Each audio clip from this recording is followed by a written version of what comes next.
Requerimento número 55/2013. No ano passado, através da resolução 481/12, os servidores desta casa foram beneficiados com a instituição do auxílio alimentação, que lhes foi concebido desde 1 de fevereiro, com pagamento em moeda nacional a R$ 10 o dia, limitado a 22 dias por mês. Pelo que pude apurar, o auxílio alimentação era concedido a todos os servidores municipais da Câmara, incluindo os permanentes e os comissionados. Para o pagamento ser realizado, o cálculo que se fazia era considerar os dias de efetivo expediente na Câmara, pois não havia como controlar as ausências, justificadas ou não, dos servidores comissionados, o que poderia produzir injustiças no pagamento do benefício. Para a surpresa dos servidores e de boa parte dos vereadores, a folha de pagamento do mês de janeiro não contemplou o referido benefício, dando razão para a indignação dos funcionários públicos. Se diz que o corte se deve à falta de dotação no orçamento, ainda que hajam fatos julgados que decidiram pela desnecessidade de previsão orçamentária, pois o benefício tem caráter indenizatório, o que não onera a dotação destinada à folha de pagamento. Ao longo deste mês, muitas versões passaram a surgir para justificar o corte do benefício. O de que o auxílio não poderia ser criado no ano passado, por ser no período eleitoral, e de que os servidores que cumprem 30 horas semanais não poderiam ter direito ao seu recebimento. Oficialmente não se sabe se tais argumentos são válidos ou não, mas pelo que pude verificar, são desculpas infundadas. Independentemente disso, o curioso dessa história é que em 16 de janeiro deste ano foi editado o ato da Presidência número 2/2013, regulamentando a concessão do referido auxílio.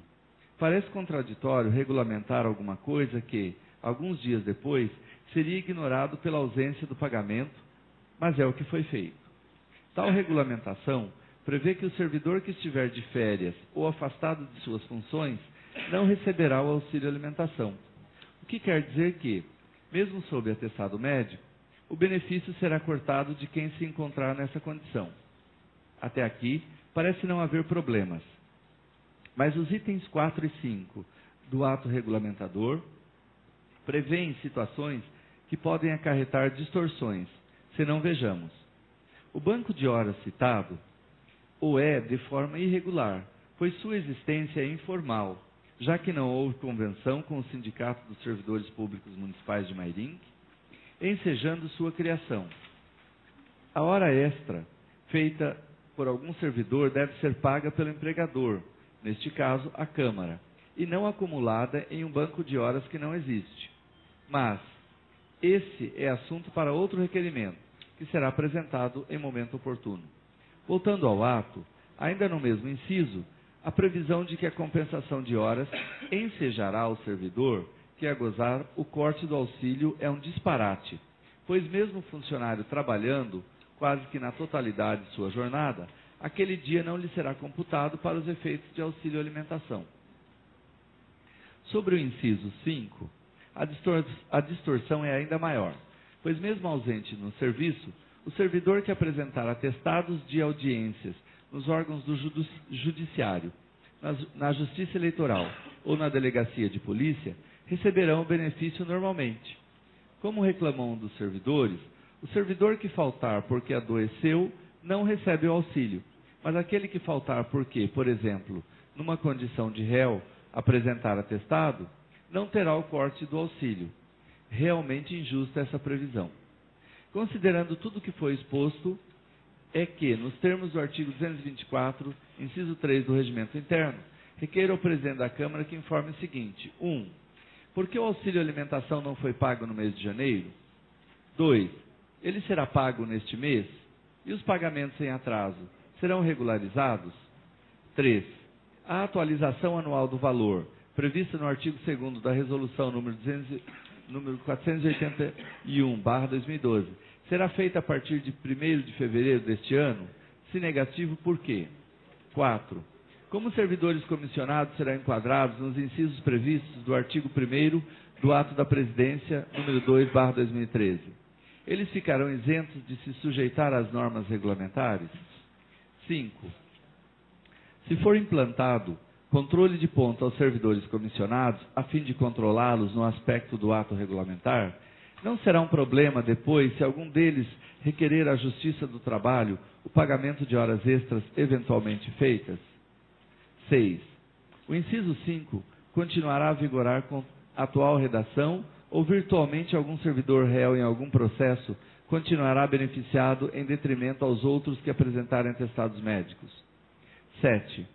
O auxílio alimentação foi instituído em período eleitoral? 8. Os servidores que têm jornada de trabalho de 30 horas semanais estão legalmente impedidos de receber o benefício? Vereador Alexandre Peixinho. Eu peço que o vice-presidente assuma a cadeira e peço a palavra para discutir o requerimento de 5 minutos.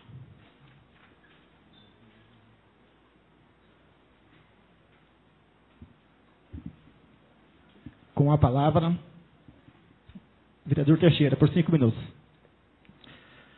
Boa noite a todos e a todas aqui presentes.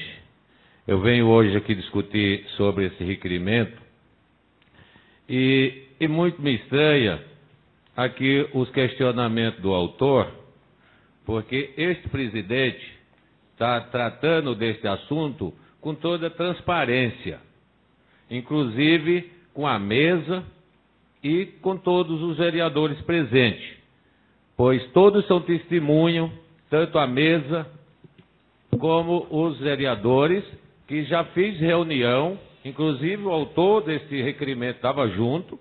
Eu não estou respondendo, vou só discutir aqui as minhas versões de alguns questionamentos. Da parte, vereador. Assim que possível darei, vereador.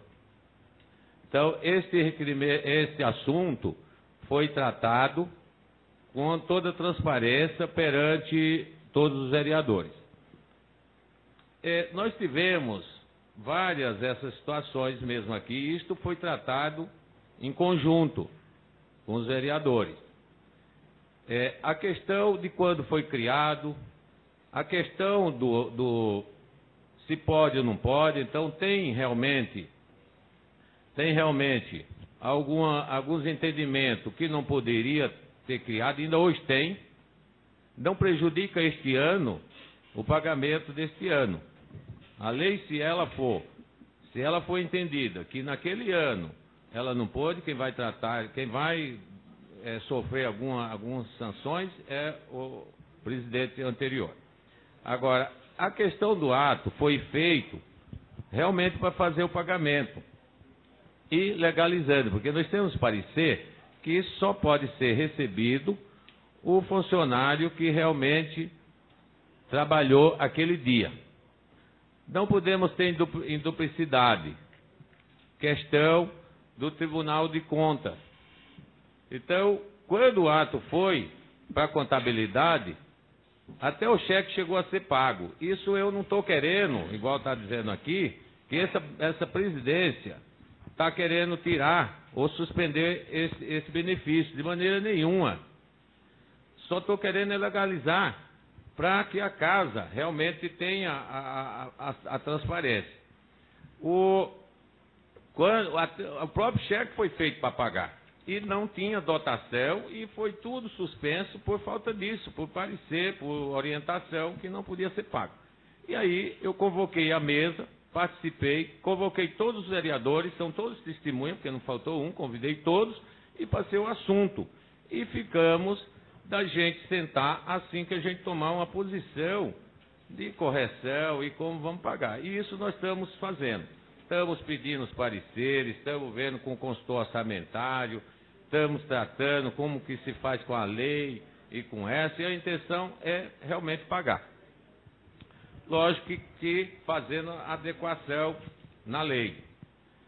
Este vereador e presidente, em 2010, que foi presidente, para dar uma demonstração do que é o meu interesse em conceder o benefício aos funcionários, eu aumentei a diária dos funcionários.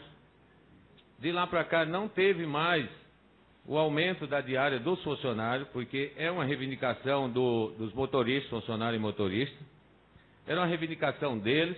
Inclusive, neste mandato, eu já fiz também a adequação e já dei o aumento na diária dos motoristas.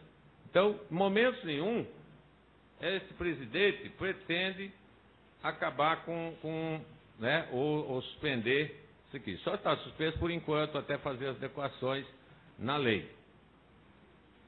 Só o que me ignora é justamente isso, que nós estamos tratando na transparência. Nós não estamos querendo.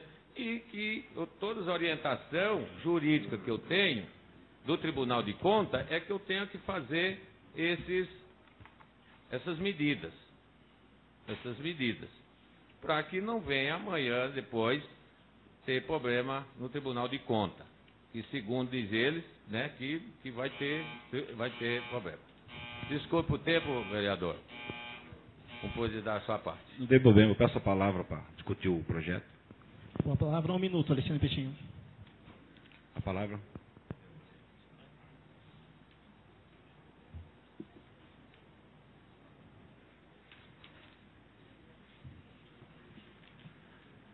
Em discussão, requerimento número 55. Peço a palavra, presidente. Do vereador Alexandre. Com a palavra, vereador Alexandre, 5 minutos. Em relação quando foi criado, eu não participei porque foi no ano 2012. A reunião que o senhor disse ali foi, acho que na primeira ou segunda sessão ordinária. O senhor, nós se reunimos rapidinho, o senhor falou que ia discutir o assunto. E depois disso não estou sabendo de mais nada. Apresentar os pareceres, também não... É só responder o requerimento, que de repente o requerimento ajuda o senhor até a fazer as regularizações aí que tem que fazer. O requerimento tem umas perguntas fundamentadas. Então, eu peço que aprove o requerimento para a gente poder discutir. Porque de repente o senhor anexa os pareceres, tudo aí do tribunal, e acaba sendo respondido o requerimento. Eu peço que aprove o meu requerimento, só para a gente poder ter uma resposta por escrito disso daí. Também peço que aprove, todos os vereadores, que aprovem o requerimento e justo que eu vou dar. Muito obrigado. Continue a discussão, requerimento número 55/2013 do autor vereador Alexandre. Em discussão, deu o vereador querendo mais fazer uso da palavra, passa em votação. Quem for favorável, permaneça como está. Quem for contrário, queira se levantar. Está aprovado o presente requerimento. Requerimento número 56/2013. O ato da presidência número 5/2013 foi editado em 18 de fevereiro e ele dispõe sobre as vagas dos veículos demarcadas para este Poder Legislativo na frente do prédio edifício Mairink. Pelo ato, todos e quaisquer veículos que não sejam os oficiais da Câmara e os dos vereadores estarão estacionados irregularmente naquelas vagas e, como expresso no artigo 2 do ato, o artigo 2º do ato, o descumprimento do disposto no artigo anterior sujeitará o infrator a medidas cabíveis. O ato é muito estranho por si só, pois as vagas mencionadas estão numa via pública e compete exclusivamente ao prefeito dispô-las de como serão utilizadas. Tendo ele já feito isso, ao mandar demarcar a inscrição carro oficial e ao instalar placas onde se lê proibido estacionar, exclusivo Poder Legislativo. Além dessa invasão de competência, o ato ainda prevê medidas cabíveis contra os infratores, mas não menciona quais são. Ante o exposto, é que nos termos regimentais, requeiro ao presidente da Câmara que informe o seguinte. 1. A competência para a presidência de a Câmara legislar sobre as vagas de estacionamento em via pública está prevista em que diploma legal? 2. Quais são as medidas cabíveis mencionadas no artigo 2º do ato da presidência número 5/2013? 3. Quaisquer que forem essas medidas, elas não extrapolam as providências já previstas no Código de Trânsito Brasileiro, uma vez que a fiscalização de trânsito é de competência de outro poder constituído? Vereador Alexandre Peixinho. Em discussão, requerimento número 56/2013 do vereador Alexandre. Em discussão, deu o vereador querendo fazer uso da palavra, passo em votação. Quem for favorável, permaneça como está. Quem for contrário, queira se levantar. Está aprovado o presente requerimento.